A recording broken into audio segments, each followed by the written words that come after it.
Bonsoir à toutes et à tous, bienvenue dans cette édition de 24h Sénat. Voici les titres.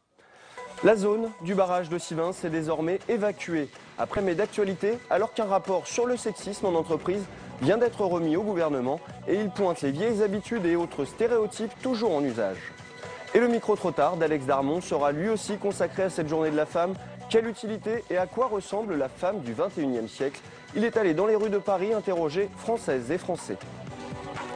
Mais avant de développer ces titres, on parle mixité sociale. Manuel Valls a présidé cet après-midi un comité interministériel à la citoyenneté et à l'égalité suite aux attentats du mois de janvier.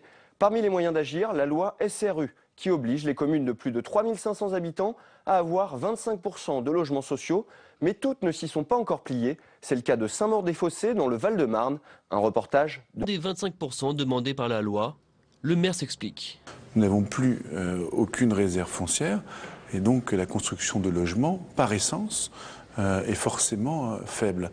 Et puis au-delà de ça, moi je considère que les grandes lois depuis 15 ans, qui ont coûté plus de 500 milliards à la nation, ont échoué, ont créé du ghetto, de la désespérance et de l'insécurité, et que c'est pas bon chemin. Quand on regarde une carte, force est de constater que Saint-Maur est encerclé par la Marne et tout son espace est occupé par du foncier habité. Tout? Non, répond cet ancien élu. Un exemple, ça doit faire 30 ans que cette maison est abandonnée. Oh, plus de 30 ans. Selon lui, il reste quelques friches, de quoi créer 3000 logements.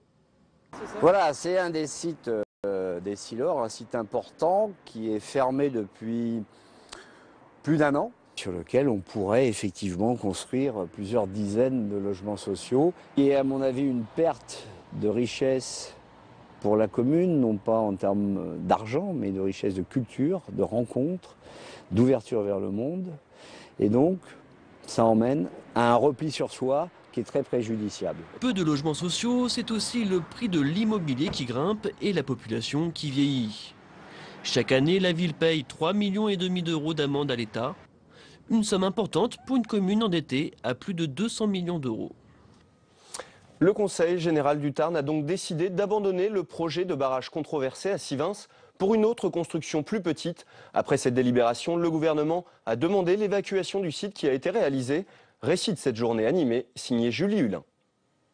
43 voix pour, 3 contre. Le barrage sera finalement construit, mais il sera plus petit.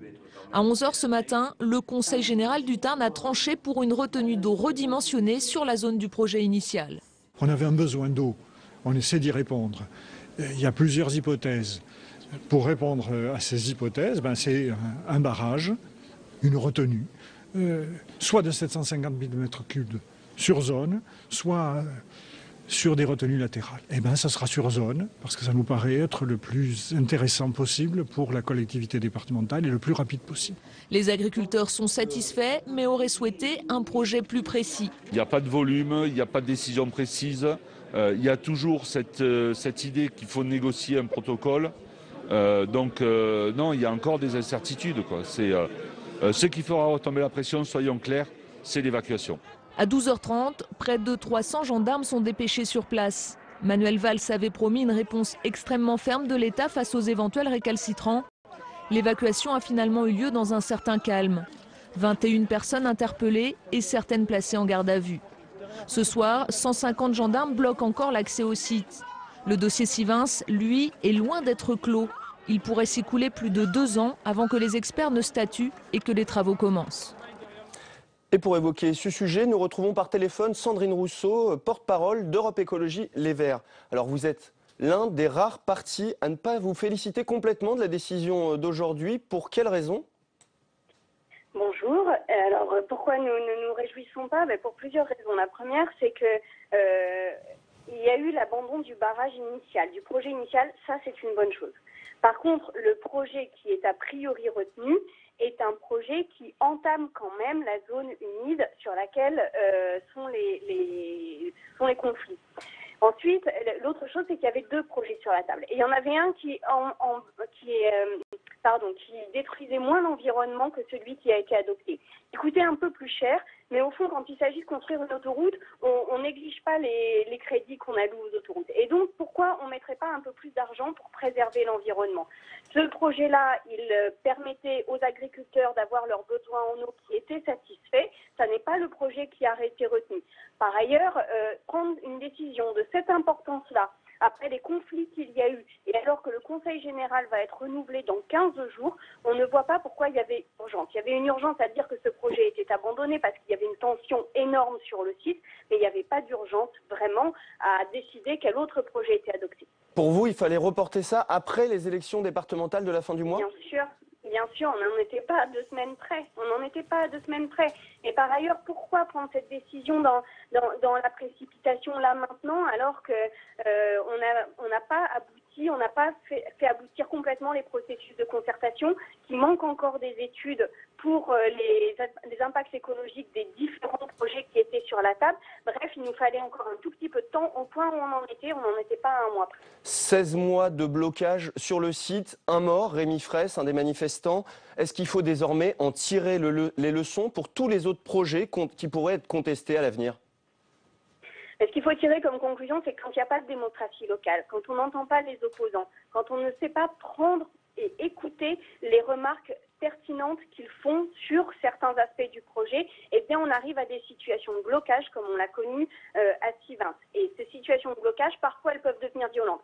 Il y a eu la mort de Rémi Fraisse, qui est quand même la mort d'un homme pour la défense d'une zone environnementale. Et puis, depuis une semaine, il y avait quand même des violences répétées, notamment de la part des agriculteurs sur le site.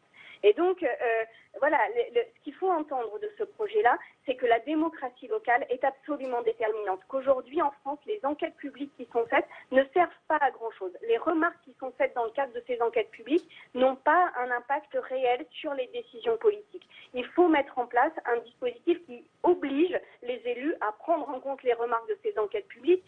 François Hollande l'avait promis, on attend une réforme de ce type-là. Le ministre de l'Intérieur, Bernard Cazeneuve, dit que le droit et la démocratie ont prévalu sur la violence, une victoire de la République. C'est ça la République? C'est des affrontements parfois violents? La République, c'est aussi ce qui avait décidé le premier projet. La question, c'est comment on prend en compte l'avis des personnes qui ont tous les avis sur cette zone. Parce que là, il fallait prendre en compte aussi bien les avis des agriculteurs que les avis des opposants et essayer de trouver une solution. Par ailleurs, il y en avait sur la table. Donc la République, c'est pas quelques élus, c'est vraiment une dynamique collective de l'ensemble des citoyens concernés par cette zone.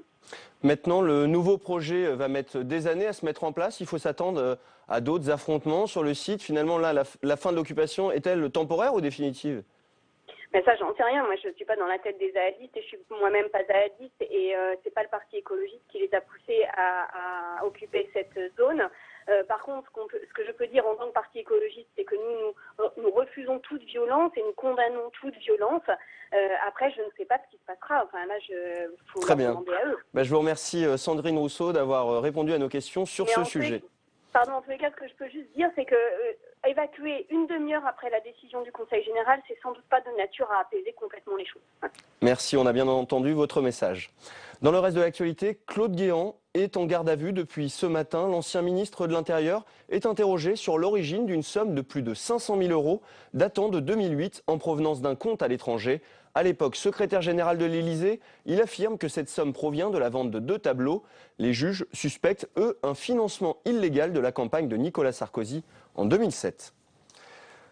À 2 jours de la journée de la femme, ce dimanche, le gouvernement s'est vu remettre un rapport sur le sexisme en entreprise. Et malheureusement, les habitudes ont la vie dure. Détails et réactions, Mounir Soussi. 80% des femmes salariées victimes de comportements sexistes. Le chiffre est conséquent et a un impact sur leurs conditions de travail. Perte de confiance et chute des performances sont les principaux effets. Ce matin, le gouvernement recevait un rapport. Il propose des pistes pour lutter contre ce phénomène. Faire en sorte que le sexisme recule concrètement dans les entreprises. Nous allons proposer des modèles de règlement intérieur aux entreprises pour qu'elles inscrivent la lutte contre le sexisme dans les préconisations qui doivent être respectées au sein de leurs locaux et dans le monde du travail. Le Conseil supérieur de l'égalité professionnelle a mené une enquête auprès de 15 000 femmes et il met le doigt sur 3 types de sexisme ordinaire. Il y a l'hostile, le subtil qui se dissimule le plus souvent sous forme d'humour et le bienveillant qui s'exprime par une attitude paternaliste. Tous ces comportements peuvent installer une ambiance pesante dans les entreprises. Le sexisme au travail, c'est un véritable poison en fait pour la vie des femmes dans le monde professionnel. Et c'est là où ce rapport est très important parce que pour la première fois, on a un document qui explique que le sexisme n'a pas sa place dans le monde du travail, que c'est pénalisant pour les femmes qui en sont victimes et pas que, pour toutes les femmes en fait. Quand on voit une autre femme être victime de sexisme, ça atteint aussi l'ensemble des autres femmes. L'exécutif ne souhaite pas légiférer sur le sujet et mise sur une évolution des mentalités. Parmi les 35 mesures du rapport, une concerne la formation des managers pour inverser la tendance petit à petit. Et notre reporter de choc, Alex Darmon, s'est lui aussi intéressé à cette journée de la femme pour son micro-trottoir hebdomadaire. Il est allé à la rencontre des Françaises et des Français pour avoir leur avis sur cette journée dédiée à la jante féminine. On regarde.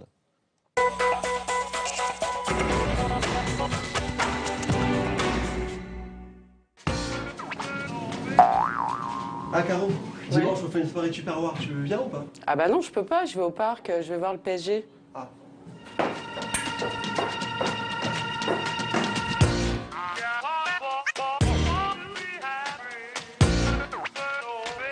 Cette semaine dans le micro-trottoir, à l'occasion de la journée de la femme du 8 mars, on revient sur vous mesdames. Qu'est-ce qu'une femme en France en 2015 et pourquoi une journée vous est consacrée?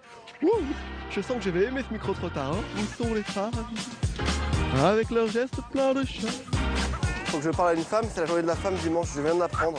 Le mois des femmes. Non, la journée, déjà une journée c'est beaucoup.